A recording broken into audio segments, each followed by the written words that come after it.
Hello, good people. How are you doing? It's a beautiful, beautiful day that God has given us to be here once again and, just come to you and engage with you. And I really want to thank you for this, Father, to have, supported this work, and shared your input, your engagement. That is what keeps us going. My name is Susan Kibeat Sulu. I am born again. I love Jesus. I am a product of grace. And I normally say that Susan is that girl, small girl with a big God, a girl that God has shown mercy. And Susan is the author of Gracefully Broken. It's a book that is a story of my life, that I have shared my testimony of how God picked me and turned my ashes into beauty. Susan is the founder of Claim Your Crown, which is a company that offers mentorship for moms parenting alone, who I call silver moms. Teenage girls, like we go to schools, churches, and talk to young girls. And also just working the journey of self-awareness and emotional wellness to help individuals rise from any situation that, life could throw at you. And I really want to thank you for the support. Today as I come here, I come from a point of feedback that I received from a few of you, my viewers, and I'm grateful for your, feedback and support. And even before I begin, I want to invite you to subscribe to this channel if you haven't subscribed yet, so that you can be able to keep bringing impact, that I can hear your feedback, get communication from you, even for me to grow and be better. And so today I'm going to be discussing about imposter syndrome, which is a topic that I have received as a request from a few of you, my viewers. And so as I discuss imposter syndrome, I want you to find yourself, if you have been there, or if you were there, if you have gone through something that has made you walk that journey, that by the end of this podcast that you'll be able to find yourself and find a solution. So what is imposter syndrome? Imposter syndrome is an experience that makes you avoid feeling like a fraud. You avoid to do things because I will fail. How will people view me? And most times imposter syndrome are lies we have allowed in our minds, just because of probably feedback we have had. Some people, it's childhood trauma. Maybe you went through something as a child that made you feel like you're not good enough, such that even where there is external evidence today, where there are past accomplishments, you still find yourself doubting yourself. You even doubt your success. And meanwhile, we have results to show. And imposter syndrome does not come automatically like a bad thing, by the way. Like you'll not look at it and feel, this is off. Because one of the ways, or some ways in which imposter syndrome comes out is sometimes people want to be perfect in everything. Perfectionist. There's an element of perfectionist that comes because of imposter syndrome. When you feel like everything has to go according to line, like you have no deviation of error, that plus or minus, you don't have. With you, everything is perfect, to the core, every T is crossed, every I is dotted. Perfectionism can come to you or can appear as imposter syndrome. Reason being, in the journey of life, we will not be 100% all the time. But when you go through a season that makes you feel like you have failed, how do you pick yourself up? Are you able to rise, or do you remain on the ground? Perfectionism can make you feel like you have no point to sway. It is how you have planned your things, and that is how they go. So what is the motive behind that? What does that make you feel? That could be imposter syndrome. Imposter syndrome can also come up as a superhero. Superhero is somebody that wants to be the best in everything. I'm the best mom, best pastor, best teacher, best entrepreneur, best of everything, such that if I fall short in any way, I feel like I cannot amount to anything. Like I cannot even offer any help anywhere. I feel like nobody can even tell me anything good, because I feel like from where I dropped the ball last time, I've not been able to pick myself. If probably as a parent, like I normally say I'm parenting a clan. I have 7 children. By the time you parent 7 children, sometimes they stretch you to the core, And if unfortunately, God forbid, this for example will not apply. But if one of my children maybe took a different turn than what I have trained them, that is not the place where I now start looking at myself as a bad mom. I am not a bad mom, because I have done my part. I have raised the children. I have directed their steps. I have given advice. So at the point where I feel like you cannot receive correction, or things cannot go off in your line. You know that you are a teacher, a business person, a pastor, a mom, whatever space you find yourself in. A superhero feels like it is always me. I cannot even receive help, because if somebody comes to help me, like I cannot even introduce my children to. I believe in raising my children with a village. Also, I say people that share the same values as I am. But if I cannot even trust my children to my village, because it has to be me, the accesses have to be tied to me, that will pose as imposter syndrome, because I feel like I don't want to be looked at in a particular way. So imposter syndrome is anything that makes you feel like I don't want to come out as a fraud. I don't want to be seen like this is not who I am. And what imposter syndrome will do, if it is not checked, it can lead into depression. It can lead into very low self-esteem, and you will also self-sabotage, because I will feel like I cannot even take up opportunities that I get. There's a chance for promotion at my place of work. I cannot apply because I feel like the last time I tried, I did not succeed. I did not qualify. So imposter syndrome will make you self-sabotage. Imposter syndrome will make you suffer depression, anxiety, panic attacks, feeling like I'm not good enough, feeling like, I cannot even show up. So you miss on opportunities, you miss out on engagements that would have been bright opportunities for you to even to grow. And so it is something that needs to be checked. Why do people go through imposter syndrome? I said, number one, it could be childhood trauma, something you went through as a child, and probably the way it was handled, how you were corrected, or the space you found yourself in. You just felt like it's like something covers you, and I feel like I can never rise from this point. But one of the ways how we should be able to rise is to have an open mind. Like, even if probably I have dropped the ball in a particular space, or I have not performed to 100% by expectation, always know there is room for improvement. There is room to be better. There is room to do more next time. But if I feel like where I dropped the ball, that is it for me, then I will be shortchanging myself. And you will miss a lot of opportunities that ahead could have been opportunities for growth, chances to even meet new people, chances to even learn from other people. So imposter syndrome needs to be checked. And sometimes if you are not careful, we find that we also pass it on to the people in our spaces. How does that come out? If probably I'm working in an organization and I feel like nobody can, come to my space because I'm this perfectionist, the way I have arranged my desk, nobody can come into this space, because it will come out like I didn't know what I was doing. That by itself will even affect my colleagues, the people I am working with.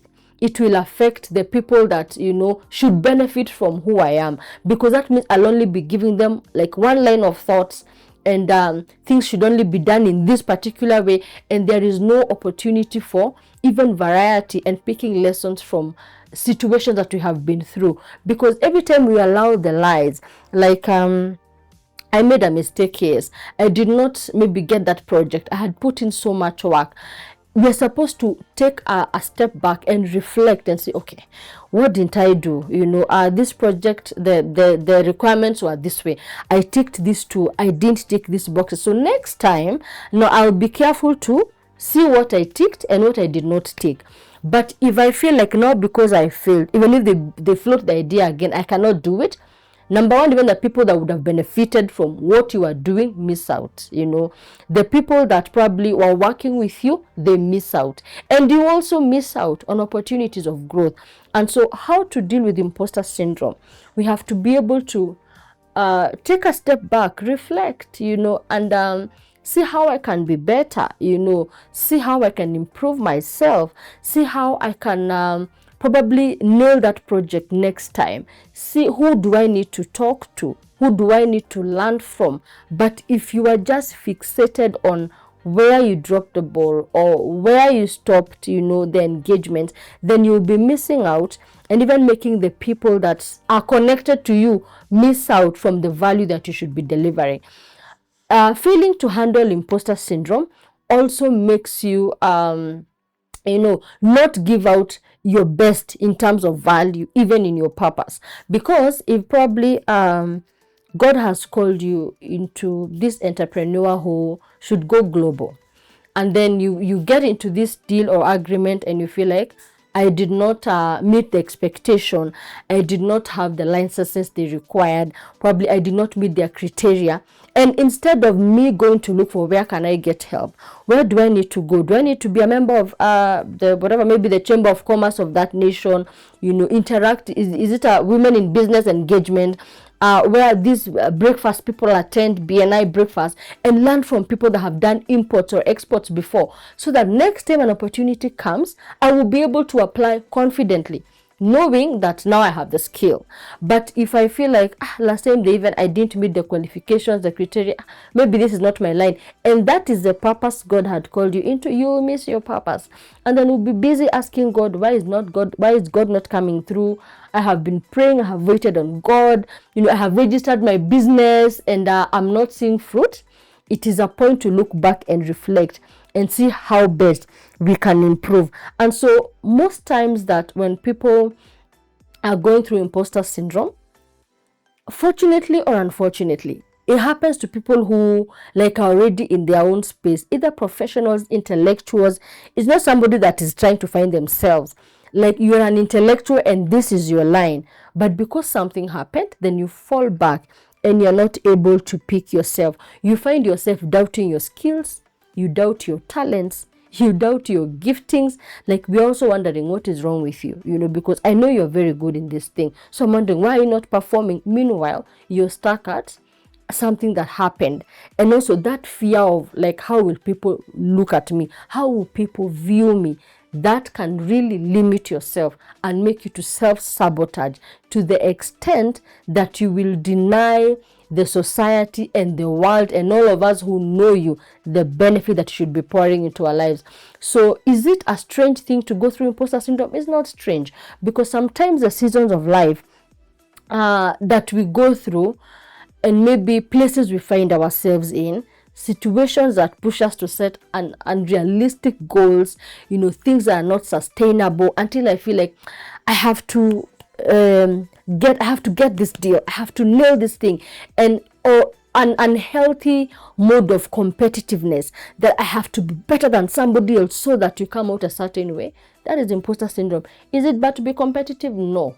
Is it bad to set goals? No. But if I set unrealistic goals, I'll be breaking my back, even going to extremes, because I don't want people to view me like I don't know what I'm doing.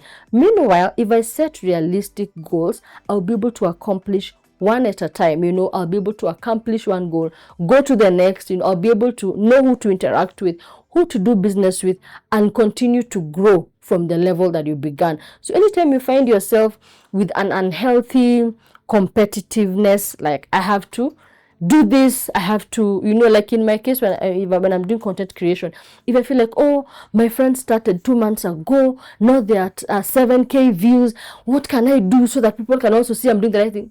Imposter syndrome right there, because you're supposed to be able to fit in your lane, know my purpose, flow in my line, and therein growth will come. And so anytime you find that the motive behind the competitiveness, the motive behind the desire to grow, the desire to rise, is so that you're not viewed in a certain way, that right there is imposter syndrome, and you should be able to catch it before it makes you lose out on opportunities, lose out on connections that would have come to even build you and build the work that you're doing. So you have to accept and know where you are at, realize the pace at which I'm going, this speed, there's something off. The drive for me to achieve something, the drive for me to acquire even stuff, whatever is the drive, if it is for you not to be viewed in a particular way, that is imposter syndrome, and it needs to be checked so that you can be able to get help.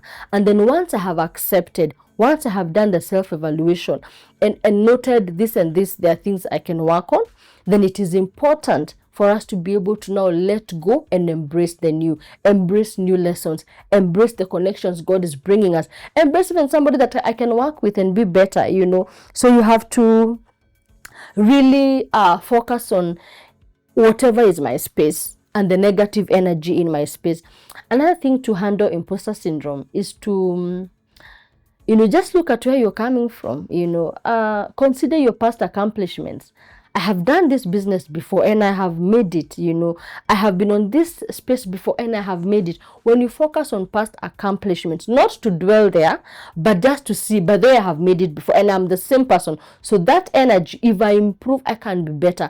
But if you don't focus on past accomplishments, imposter syndrome will make you feel like you have never even achieved anything. You forget even when there's evidence like this. I have certifications to show I did this and this course to improve myself. I'll still be feeling like, oh, I cannot even do coaching. I cannot speak well. I'm not the best that there is. Meanwhile, I have had past accomplishments that I can look at and be able to build on for me to be better. And then sometimes we may need to seek help. Sometimes you may need to go for therapy because, like in the cases of childhood trauma, you may never know. Probably you don't even remember something happened when you're a child until those things now maybe start manifesting as an adult, and I'm wondering, where does this behavior come from?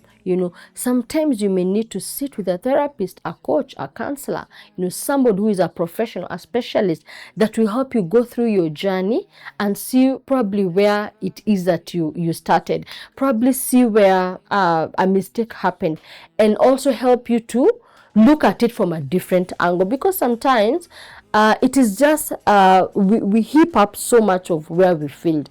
We heap up so much on what I did not succeed in until I forget now. I forget to live now. I forget to accomplish now. So what does a therapist do? They're able to help you even to see that most of those things are noises. Noises from the past failure, noises from probably the past comments that you received that were negative. And if you build on that a lot, you'll be building on a lie and it can put you down. So sometimes you need to seek help and also create opportunities where if it is your gifting or where your identity is secure, create opportunities where you are not tolerated.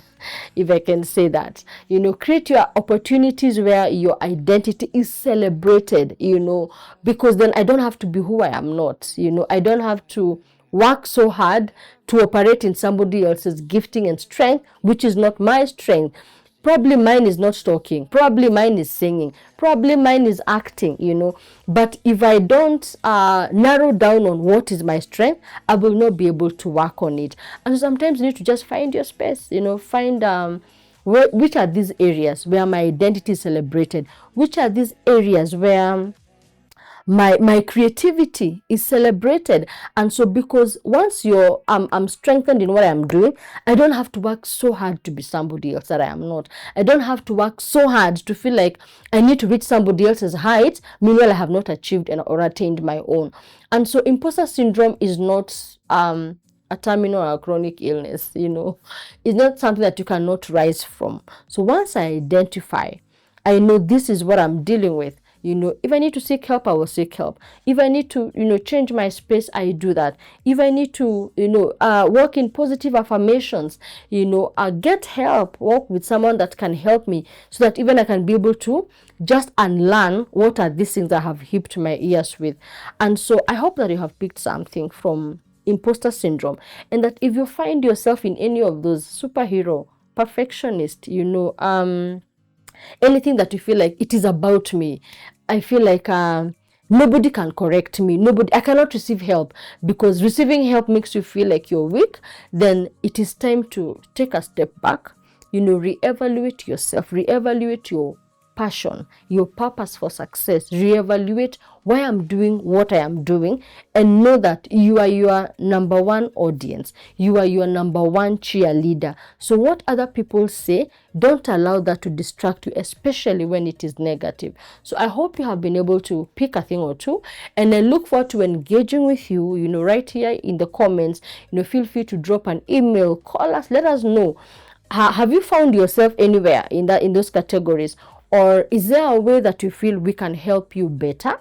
even to rise up from imposter syndrome, even seek help. We can connect you to specialists so that you can be able to unlearn the lies and be the best that you can be the best and give the best. When you're in your lane, when you are you're not forcing competition, unhealthy competition, but you're looking for opportunities to grow so that you can thrive in your purpose, so that you can give the best and add value. So I hope that you have learned, and I hope that this has, made impact and answered a few questions that you could have in the space that you find yourself in. And I look forward to engaging with you. Once again, I'm grateful for the support. I'm grateful for the feedback. I said this particular topic is a feedback from one of you, and I am grateful. I hope that you have gotten your answers. And if need be, if we need to have our part 2, or even view it from a different angle, I'll be ready to do that. So until next time, may God bless you. May God do you well. And let's keep doing this to the glory of God. Thank you very much. Bye-bye.